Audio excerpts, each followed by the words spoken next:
no saben lo que hacen. Queridos amigos, ¿alguna vez se han preguntado qué le desean a sus enemigos? ¿Qué le deseas a aquella persona que te ha hecho daño, que quizás es muy cargosa, que es muy chinche en el trabajo, o quizás incluso ese familiar con el que desde hace tanto tiempo no lo pasas? ¿Te has preguntado qué le deseas a esas personas? Aquellas personas que quizás detestas tanto en esta sociedad por todo lo que hacen, por todo lo que siguen haciendo, a pesar de tantos mensajes y tantas maneras por las cuales se les ha motivado y se les ha invitado al cambio. ¿Qué le deseas a aquellas personas que siguen haciendo el mal? Aquellas personas que siguen haciendo daño y que te siguen haciendo daño a ti o a tus seres queridos. En esta primera palabra yo quisiera reflexionar en torno a esto. ¿A qué le deseamos a nuestros enemigos? Y quisiera partir justamente de la palabra que he mencionado. Quisiera comenzar reflexionando sobre qué cosa le deseó Jesús a la gente que hace el mal, a sus enemigos entre comillas.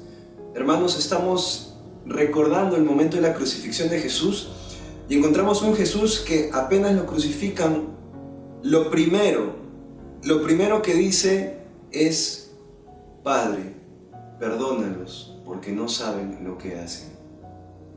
Lo que hace Jesús cuando lo crucifican es pedirle a su Padre perdón por aquellas personas que le han hecho daño. Jesús lo primero que le deseó a los enemigos, a sus enemigos, a la gente que hace mal, fue el perdón. Jesús les dio su perdón y le pidió a su Padre que les dé el perdón también, y con el perdón la paz. Y con ello Jesús estaba demostrando que liberaba de todo rencor, de todo odio, de todo deseo de venganza, de toda sed de justicia sobre ellos. ¿Y a qué tipo de personas perdonó Jesús? Volvamos a Jerusalén, volvamos a ese momento en el Calvario. Jesús estaba viendo que lo habían crucificado, estaba viendo que los soldados se burlaban de él, estaba viendo que él no estaba solo. Fray, ¿te refieres a su madre, a Juan? No solo a ellos, me refiero también que tenía dos malhechores a su costado. Jesús tenía en la mente cómo la sociedad también tenía criminales, y criminales a los cuales les pagaba con una muerte, con la muerte de cruz, con la muerte más denigrante que podía existir en ese tiempo. Jesús tenía en la mente la traición, tenía en la mente el sentirse traicionado por sus amigos, abandonado por aquellos que quería. Queridos hermanos, Jesús, con estas imágenes en la mente, con estos sentimientos en el corazón, con estos casos ahí, latiendo en su corazón, dice: Padre, perdónalos porque no saben lo que hacen. Y quisiera, hermanos, lanzarles la siguiente pregunta. A las personas que nos hacen tanto daño o que nos cuesta algo con ellas, nos cuesta relacionarnos, llevarnos bien con ellas, ¿tú qué les deseas? ¿Les deseas el bien? ¿Les deseas el perdón? Aunque te cueste, ¿qué les deseas a esas personas? Queridos hermanos, el Señor hoy nos invita a perdonar y a desear perdón. Pero quisiera hacer una aclaración breve sobre el perdón. Perdonar no es olvidar. Muchas veces pensamos que perdonar es olvidar, pero como una vez leí y me gustó mucho y me quedó grabado, el que perdona bien, recuerda bien. Perdonar no es olvidar, perdonar es recordar bien qué cosa es lo que te han hecho, recordar bien cuál es el mal que está ahí latiendo. Y porque yo recuerdo bien, puedo perdonar bien, porque es decir libremente: ok, tú has hecho esto, yo te perdono, yo te libero. Hermanos, que el Señor nos bendiga, nos ayude a perdonar de todo corazón, y recordemos esto: el perdón, por tanto, es una decisión, pero también una gracia. Que Jesús nos regale tener la gracia de perdonar como Él y estar en paz. Dios les bendiga. La segunda palabra que pronunció Jesús en la cruz es: en verdad te digo, hoy estarás conmigo en el paraíso. Cuando nosotros nos acercamos a reflexionar, como hoy en esta palabra, primero encontramos a Jesús que está en compañía de dos ladrones. Jesús que está contado como un malhechor. Al identificar eso, nosotros estamos descubriendo que ese abajamiento de Jesús en su humanidad, estamos viendo que lo hizo entregando todo y sacrificando todo, hasta inclusive ser considerado como un malhechor. Ahora, el buen ladrón, ya sabemos, el buen ladrón y ambos ladrones le reclamaron a Jesús. Mejor dicho, el primero le reclamó, pero el segundo, el que consideramos el buen ladrón, le miró a Jesús de una manera distinta. ¿Por qué? Porque mientras los demás veían, o los fariseos o el otro ladrón, veían que Jesús tenía que cumplir. Si eres el Mesías, baja de la cruz. Si eres el Salvador, baja, sálvate a ti y sálvanos a nosotros. Pero lo que parecía un escándalo, que es el escándalo de la cruz para los fariseos, decir que el Hijo de Dios iba a ser crucificado o era crucificado, ¿qué encontramos? Que el buen ladrón miró en ese escándalo, no lo miró como un escándalo, sino como un poder. Por eso se acerca de manera, como una respuesta, de manera humilde este buen ladrón. Y se acerca para descubrir en Jesús el poder de obtener la entrada al paraíso, al reino de Dios. Dice San Máximo de Turín que en esa escena de la cruz, el ladrón es el que cree, mientras Judas negó. Si recordamos, Judas negó y traicionó a Jesús con un beso, ¿no? Pero este ladrón, dice Máximo de Turín, mientras sufre, cree en Jesús. Judas lo niega mientras lo besa. Es algo así que nos puede sorprender, porque un discípulo le traiciona a Jesús con un beso, pero un ladrón, un pecador, en la cruz, compartiendo esa misma sentencia de Jesús, le entrega su fe, le entrega y logra identificar en Jesús al Mesías. Por eso luego también San Agustín dice que con humildad se abajó el Señor para ser como uno de los mortales nosotros. Y en esa realidad es que este buen ladrón logra identificar a Jesús como Hijo de Dios. Pues nosotros estamos llamados a poder reconocer y también identificar esa realidad de Dios que se acerca a nosotros, a nuestra debilidad, a nuestra pobreza, a nuestra fragilidad de cada día. Encontrar ese Jesús para ganarnos el paraíso. Peculiarmente, en lo cotidiano nos podemos ganar el paraíso si con arrepentimiento frente a nuestros pecados nos acercamos con un corazón humilde a Jesús en la cruz, hasta en el último momento, y allí, siendo un malhechor como era el ladrón también, pues se acercó a Jesús con fe. Que el Señor nos conceda también acercarnos a Él nuevamente con humildad y sin temor, confiando en su misericordia que se realiza justamente en la cruz.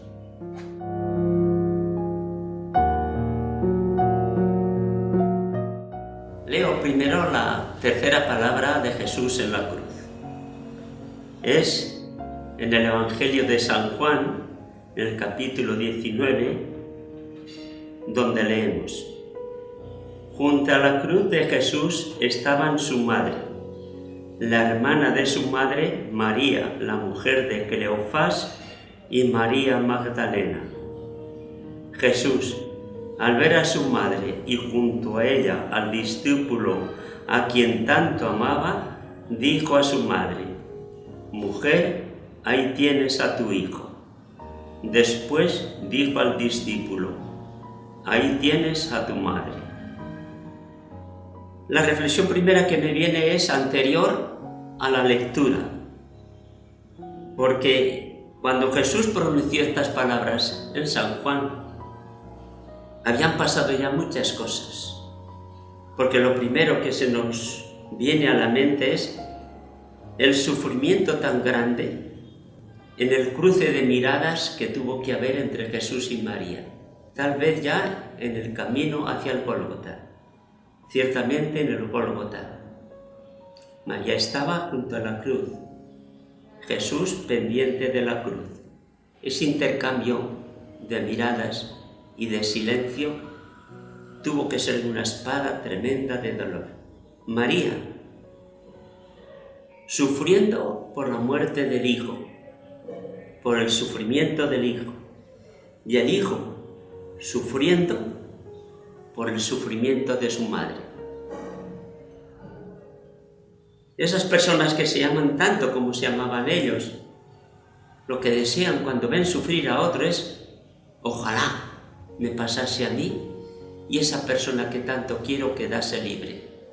Creo que esa era la actitud entre los dos, entre María y Jesús, pero los dos sufriendo en silencio, solamente viéndose con una mirada muy profunda, capaces de consufrir con el otro y sin poder hacer nada.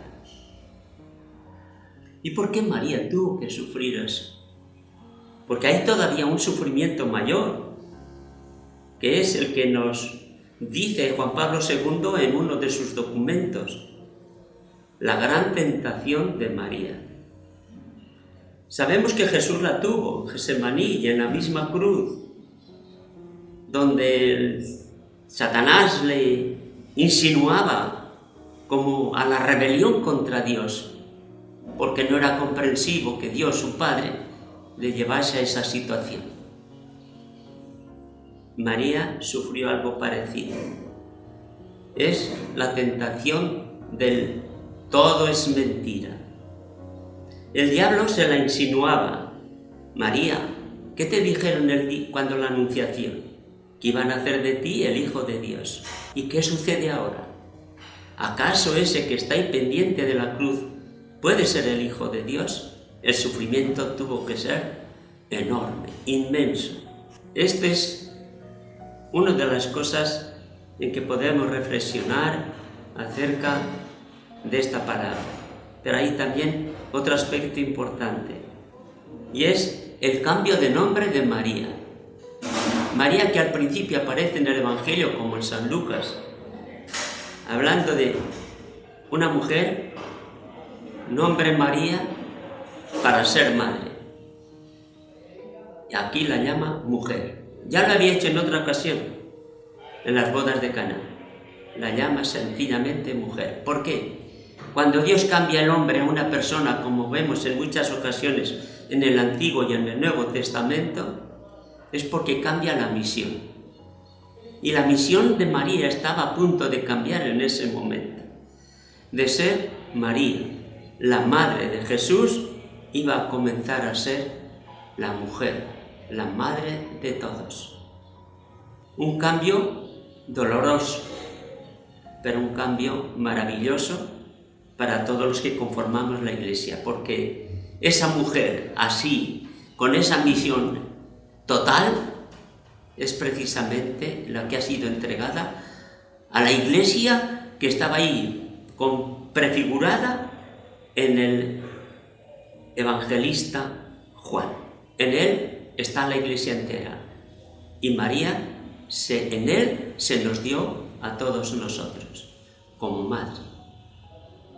La Iglesia necesita de María.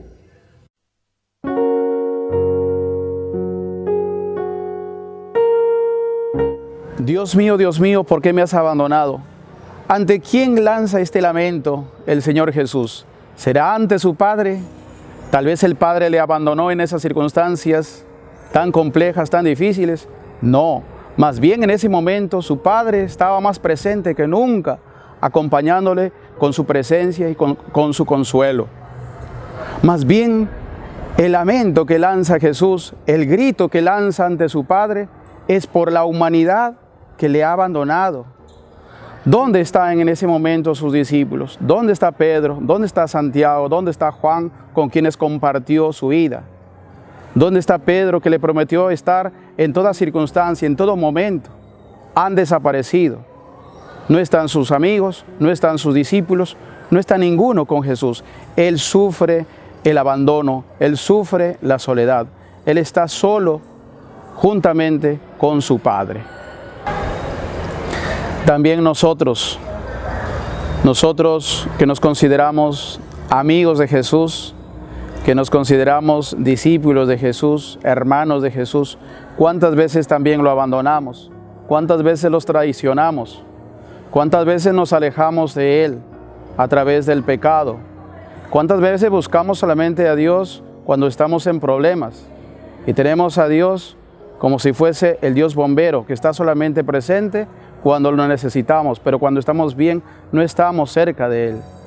Por eso, queridos hermanos, en este tiempo de Semana Santa, que el Señor nos ayude realmente a reconocer nuestros pecados y a decirle con mucha fe también: yo también te traicioné, Señor, yo también te abandoné, yo también te dejé solo.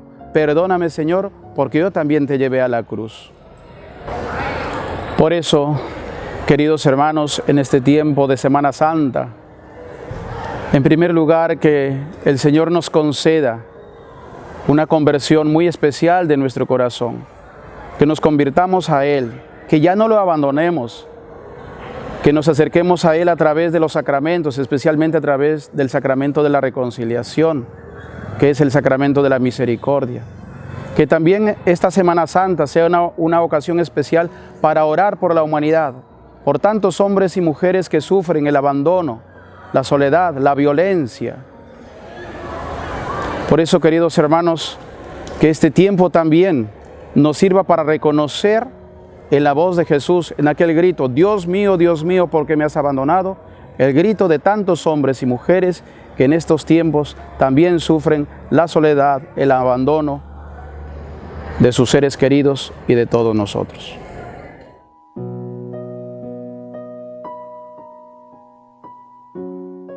La quinta palabra que dijo Jesús en el momento de su pasión fue: tengo sed. De hecho, la primera interpretación que podríamos entender era una sed material, porque si nos damos cuenta, él no había comido desde el día anterior por la noche y no había bebido nada de agua, y estamos ya en el día siguiente, al mediodía, justo pues casi como para entregar su vida al Señor con la muerte. Entonces el primer sentido de esta sed es el sentido material, porque se moría de sed.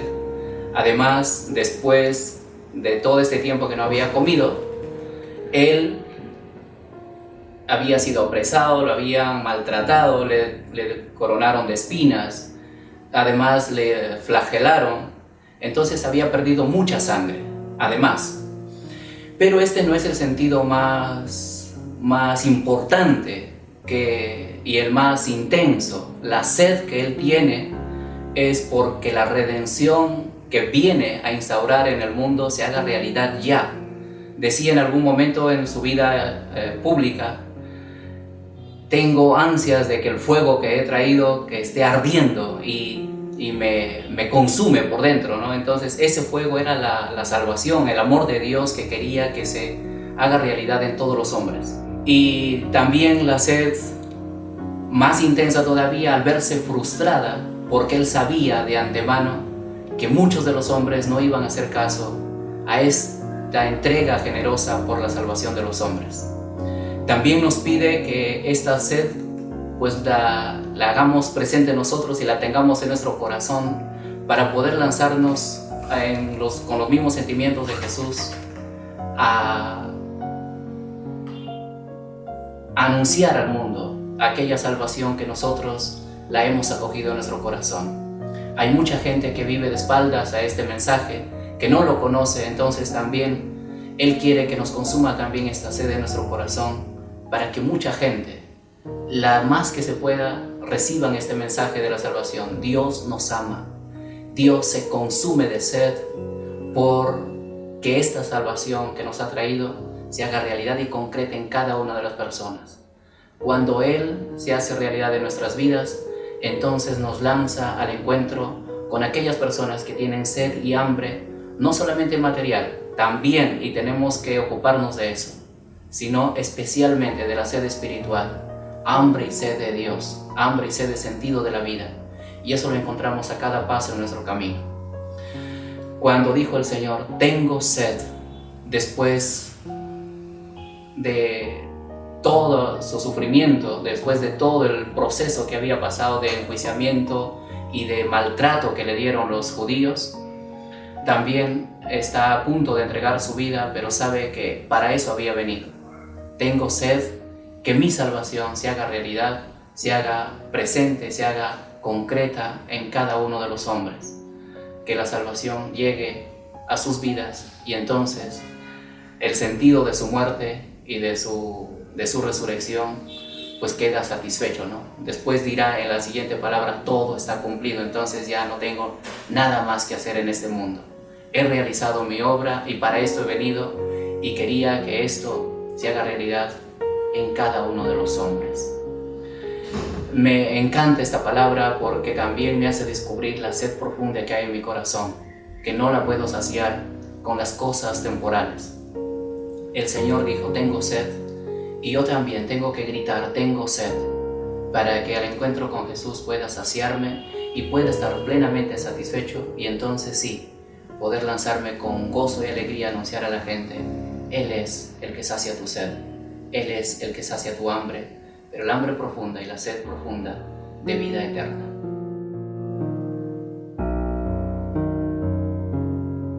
Esta palabra que dijo Jesús en la cruz es: todo se ha cumplido. Esta expresión que usa el Maestro, todo se ha cumplido, todo se ha consumado, no refiere a una entrega resignada de su vida en la cruz, sino todo lo contrario. Es una entrega en paz, una entrega con una alegría profunda en medio del dolor, porque Él sabe que ha hecho todo lo que el Padre le ha pedido. Ha sabido hacer su voluntad en cada momento de su vida. Los milagros, la predicación, la denuncia, los gestos de cariño hacia la gente, cuando resucita a Lázaro, cuando Él llora, todo lo que ha vivido ha sido una completa vida alineada, adherida a la voluntad del Padre. Y eso le permite en la cruz, ya en la penúltima palabra, decir con paz, con alegría: todo se ha cumplido, todo está consumado, todo lo he hecho como mi Padre me lo ha pedido. La pregunta que ahora brota a partir de esta palabra es si nosotros también somos capaces de decir lo mismo. Un ejercicio muy sencillo que podemos hacer en este Viernes Santo es imaginarnos que hoy vamos a morir. ¿Seríamos capaces también nosotros de decir: todo se ha cumplido?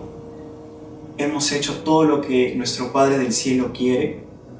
Y a veces esa respuesta no es tan sencilla de responder, porque nos damos cuenta que el pecado, que las tentaciones, que el mundo, que nuestras propias ambiciones, codicias, nos ganan. Y en vez de alinearnos a la voluntad de Dios, hacemos que Dios se alinee con nosotros y al final nosotros somos los que gobernamos nuestra propia vida. Y eso solo nos lleva a la soledad, a la tristeza, nos lleva a ensimismarnos y finalmente no poder ser felices, no ser santos. Lo que el Señor nos pide hoy es que podamos evaluar cuáles son aquellos puntos en nuestra vida en que no estamos cumpliendo su voluntad. Cuáles son aquellos puntos en nuestra vida que no podemos decir: se ha cumplido como tú quieres, Padre bueno. Esos elementos son dignos de revisión en este Viernes Santo y pedirle al Señor que nos dé un arrepentimiento profundo de corazón para que esos elementos podamos cambiarlos. No por nuestras propias fuerzas, porque eso no será posible, sino cuando viene el Espíritu Santo y nos convence de nuestro propio pecado. Que el Señor en este día nos permita acabar el día con una oración así: Padre, todo se ha cumplido. Padre, quiero hacer tu voluntad por encima del resto de las cosas. Padre, tengo un celo profundo porque todo se consuma, todo se haga como tú quieres. Llévame al cielo, hazme feliz.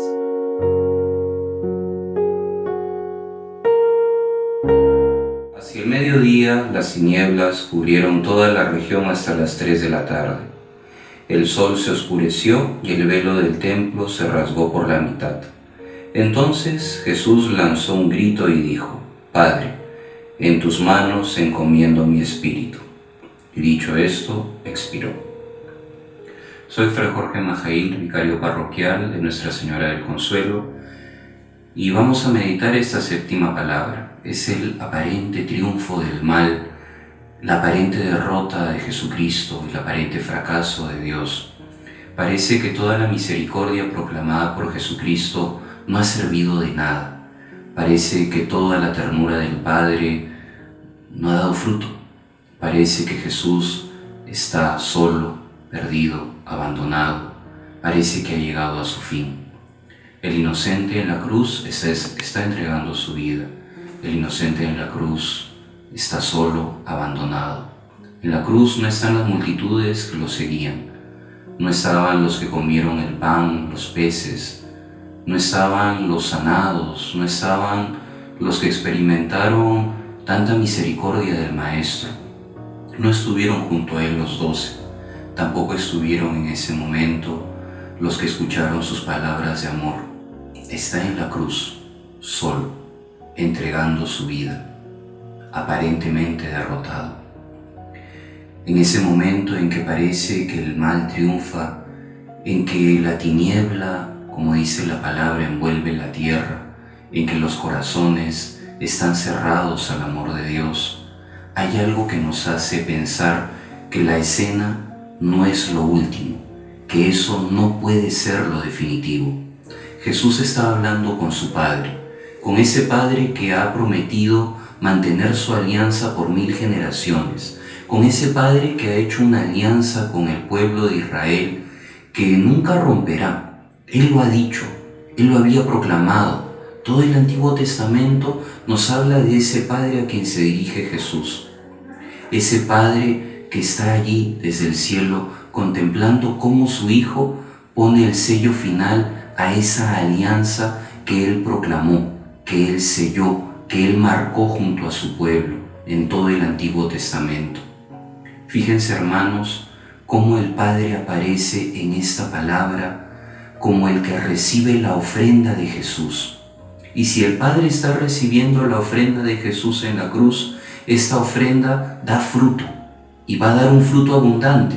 Y ese fruto es la iglesia, la comunidad de los redimidos. Jesús está entregando su vida. Nadie se la está arrebatando. Él la entrega y la entrega por amor a ti, por amor a mí, por amor a nosotros que somos pecadores, por amor a esta iglesia que se cae y se levanta gracias a Él, gracias a que un día Él decidió entregarlo todo en esa cruz. No es la derrota, es el inicio, y el inicio de un camino nuevo para el hombre, un camino que será marcado por la misericordia de Dios, demostrada en esa cruz. No es el final, no es la derrota de Dios, es el inicio de la nueva vida. El cielo en ese momento se abre porque el Hijo le ha entregado al Padre la ofrenda máxima de amor y el Padre en ese momento la recibe. Y al recibirla se abren los cielos para nosotros. Fíjense, hermanos, cómo el amor envuelve esta escena que aparenta tragedia, esta escena que parece triste, esta escena que parece de derrota. Es la victoria de Jesucristo. En ese momento parece que la tiniebla envuelve la tierra, parece que el mal está triunfando, pero no, es el amor que está venciendo, porque es el Hijo de Dios que está entregando su vida para redimirnos, para salvarnos, porque es el Padre que está aceptando una ofrenda que tú y yo no hubiésemos podido entregar para pagar el precio de nuestro pecado, una ofrenda que entrega Jesús voluntariamente, para siempre, al Padre en nuestro nombre. Pero también es un grito más, es el grito del pobre, del abandonado, del que está solo, del que sabe que su única esperanza es Dios. El pobre que no tiene nada y que sabe que solo el Padre le puede escuchar. ¿Cuántas veces tú y yo, hermano, hemos pasado al lado de ese Cristo que está tirado en la calle, que reconoce que solo el Padre le puede amar, que solo el Padre le puede entregar misericordia, y nos mira a nosotros para esperar recibir algo de misericordia? Y tú y yo, ante ese grito del pobre, de nuestro hermano pobre, nos hacemos los sordos, nos volvemos ciegos, somos indiferentes. No compartimos con el pobre la misericordia que gratis hemos recibido. En la cruz fuimos salvados gratis. ¿Y qué le entregamos a los demás? Tenemos el corazón tan duro que lo que le pase a nuestro hermano no nos importa y no nos afecta. Tenemos el corazón tan duro que su grito desgarrador no taladra nuestro oído. A veces tenemos el corazón tan duro y tan frío que las lágrimas de nuestros hermanos no nos conmueven. El Padre se conmovió ante este grito desgarrador de Jesucristo. Y el Padre, gracias a ese grito desgarrador, abrió los cielos para nosotros. ¿Y nosotros qué hacemos con nuestros hermanos? Escuchamos sus gritos de dolor, escuchamos sus gritos de sufrimiento, nos compadecemos ante su pobreza.